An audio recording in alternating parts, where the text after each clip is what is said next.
Shalom, brothers and sisters. Another amazing week in Clown World as everything spirals towards its inevitable end and we share the gospel of Jesus Christ. We shine his light. We show hope in a hopeless situation and stand firm because we're built on the rock of the ages. So let's look at just a couple of stories, and I'm going to give you my opinions on them as we go along that have come out in the last few days. And again, it never ceases to amaze me that it continues to be crazy as we spiral towards that point.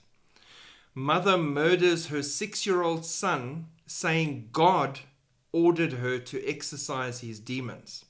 In a harrowing incident in Fort Pierce, Florida, a 6-year-old boy was found dead in his home, allegedly killed by his mother during a ritual she described as an attempt to exorcise demons from his body. She claimed that God the Father was communicating with her through dreams, directing her to rid her son of demons. She told authorities she was not in control of her vessel during the incident, attributing her actions to divine intervention. Now, this is really sad and horrifying news. My heart goes out to this poor 6-year-old child, but there's a couple of things in here. This becomes an article that's out there in the news to bring disrepute to the truth and to God, and to make a mockery of God. And evil positions itself as God to try and give God a bad name. And that's what you're getting in this. God the Father is getting the blame for something demonic going on in this woman's life. And there's a few things here. She refers to she was not in control of her vessel during the incident. Now, for those of you who don't know, if you're in spiritual warfare, I did quite a bit of time in spiritual warfare as well in the ministry. And I can tell you stories all day long from that. God is amazing and powerful. But in that kind of connotation in spiritual warfare, you would use a word like vessels. Your body is a vessel. So her using that term, vessel, just shows me that there's a connection here to the demonic besides the obvious murder. And this is not how God works. But she's demonically controlled and she murders her child, and they lay the blame squarely on God's feet. Like usual. And it's in the news. And now people out there thinking, oh, these crazy people that believe in God, and look what kind of stuff happens when you believe in God, and look what God's doing. This is exactly what the enemy wants. And again, the child is now with God. But what a horrible situation to have gone through in that situation. Then Chinese nationals have been charged with smuggling biological agents into the United States.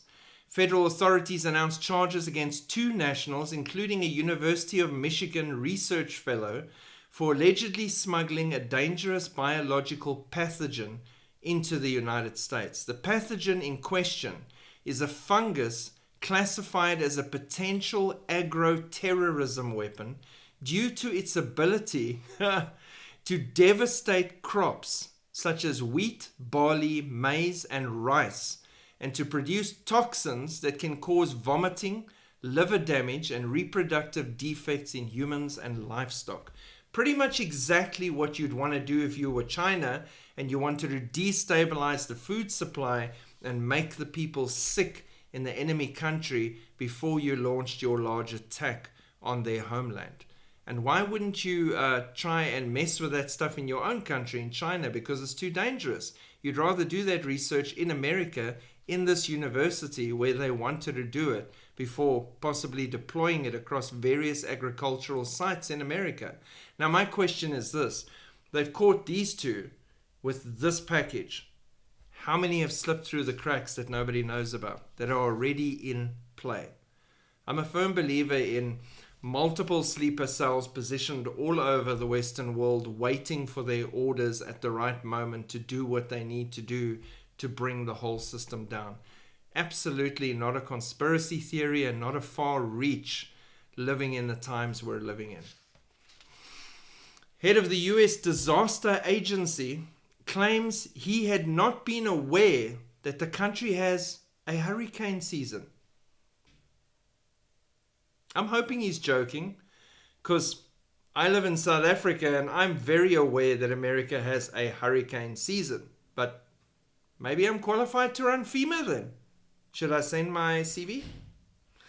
David Richardson, the acting head of the Federal Emergency Management Agency, FEMA, left staff members baffled during a briefing by stating he was unaware the United States has a hurricane season.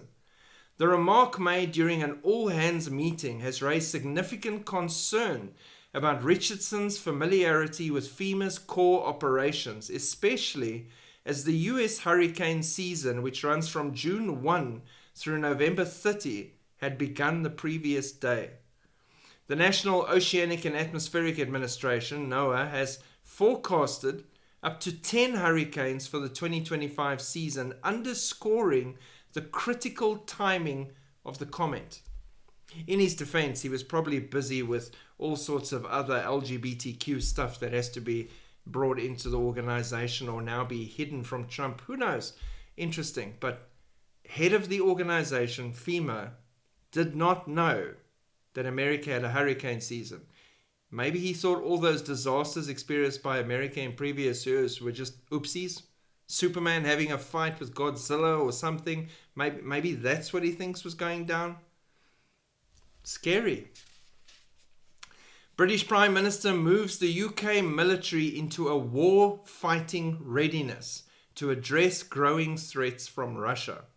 British Prime Minister Keir Starmer announced a significant shift in the United Kingdom's defence strategy, moving the nation's military into a state of warfighting readiness to counter growing threats. The announcement, made during a visit to BAE Systems' Govan facility, a Navy shipbuilding yard in Glasgow, Scotland, underscores a strategic overhaul aimed at bolstering the UK's military capabilities in response to global instability. It's about time, although I do believe it's too late. Everyone in the UK must prepare for missile attacks, warns a top general.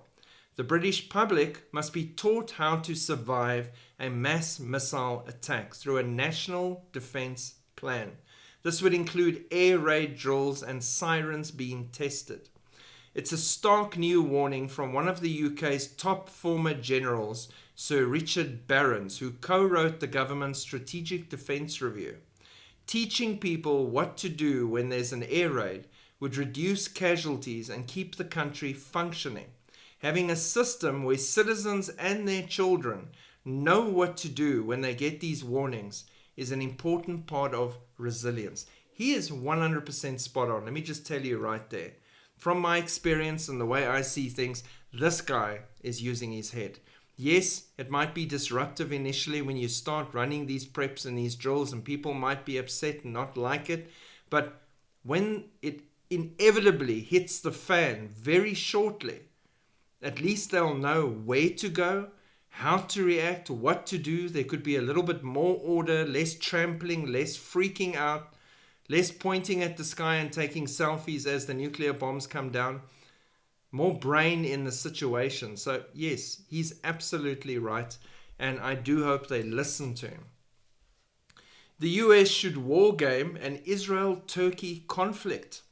Given Erdogan's increasing belligerence towards the Jewish state, including calls for military action and violent jihad against it, and the terrorism Erdogan sponsors, it is time to recognize the potential for a military conflict. Yeah, read the Bible. Part of the whole Gog-Magog scenario, it's going to happen. That's why he's like this. That's why he's talking like this. That's why these things are happening, because it is going to happen. They are going to come down on Israel. God is going to deal with them. So yes, maybe people should realize that a NATO member is going to attack Israel. Canada investigates dual citizens serving in the IDF for war crimes, fueling concerns of growing hostility towards Israel. The investigation was opened last year but has only now been exposed.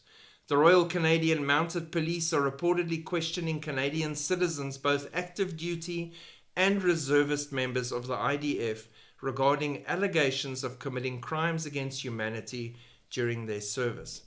They did the same thing in South Africa. And you know what it does from the ones that I've heard of?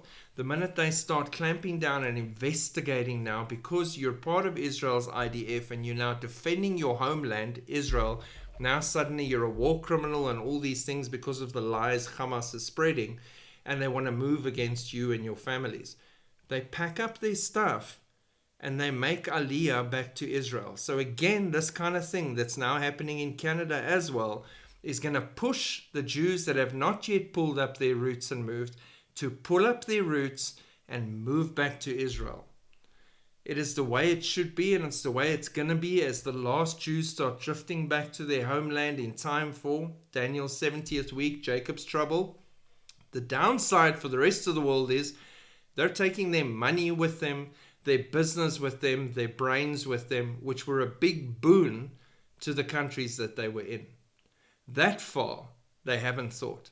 All these Islamic terrorists supporting Muslims that they're getting in their place are definitely not doing any of those things or benefiting those countries in any good way. But again, who's listening? Rockets fired from Syria for the first time in a year. Israel holds Sharia responsible. Now, this article is interesting. I'm going to show you again the double standards in the world currently. The IDF carried out airstrikes across southern Syria after 2 projectiles were fired from 12 kilometers inside Syria. Houthi missile trigger sirens across central Israel, no injuries reported. So now, not just are missiles coming in from Gaza and rockets, not just from the Houthis, not just potentially from Hezbollah, but now Syria is shooting at them again. Defense Minister Israel Katz said Jerusalem would mount a full response against the regime of Syrian leader Ahmed al-Sharaa after 2 rockets were fired from Syria at the Golan Heights for the first time in over a year, minutes before a Houthi missile was also fired at Israel. No injuries were reported from either attack. The IDF responded to the attack from Syria with artillery fire on the source of the rockets, 12 kilometers from the border, 7.5 miles. The Syrian government, listen to this guy, the Syrian government claimed it had yet to confirm the rocket launches that targeted Israel, but it condemned the Israeli counterattack, saying it resulted in heavy human and material losses, their rockets are gone, and violated Syria's sovereignty at a time when we are most in need of calm and peaceful solutions. They fired the rockets at Israel.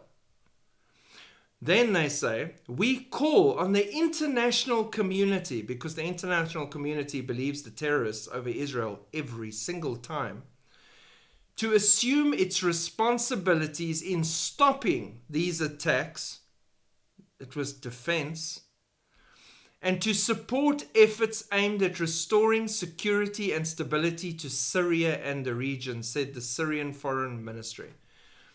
Syria fires rockets at Israel. First time in a year. After saying they want to join the Abraham Accords, they want peace with Israel, all the usual lies and rubbish that the world believes. And then they fire 2 rockets at Israel. Israel naturally responds and neutralizes the point that the rockets came from. You shot at me, I shot back. It's kind of how war works. Any stupid person would stand there and be shot at and go, oh, it's okay, we're all right, you didn't hurt us, try better next time. That's not how it works. The minute Israel defends herself, we call on the international community to assume your responsibilities and deal with the aggression of the Jewish colonizers. We just want peace and stability. It's not our fault our rockets missed. The only way you can reconcile this in a thinking man's brain is that there's a force bigger than this behind the scenes that desperately hates Israel. And that is Lucifer and his minions. And they are behind the need and the desire and the push to destroy Israel.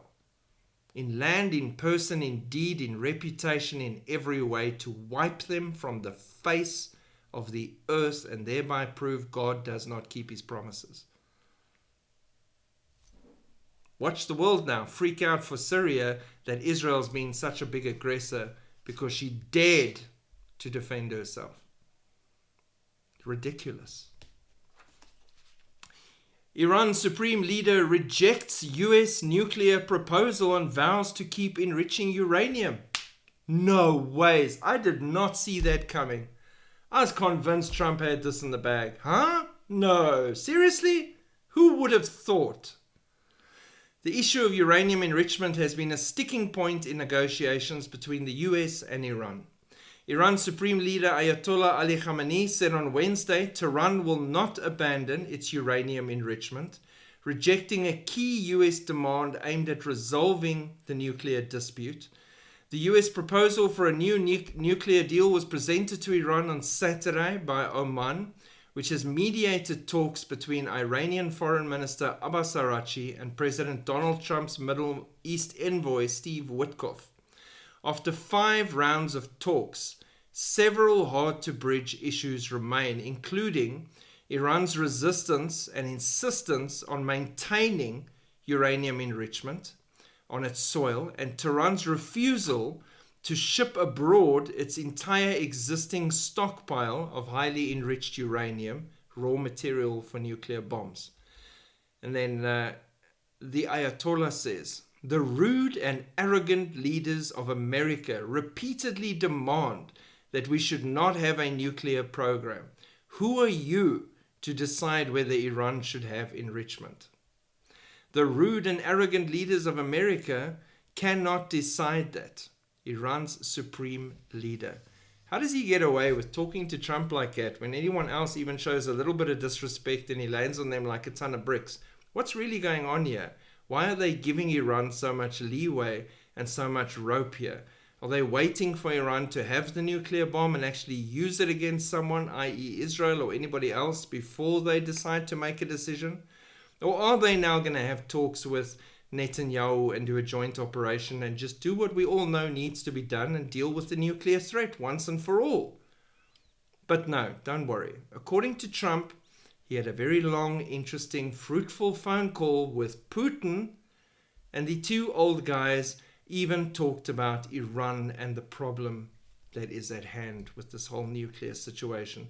And Putin said he would see how he can help. He can help by just giving them the bombs, then they don't have to enrich anything. Interesting. Interesting.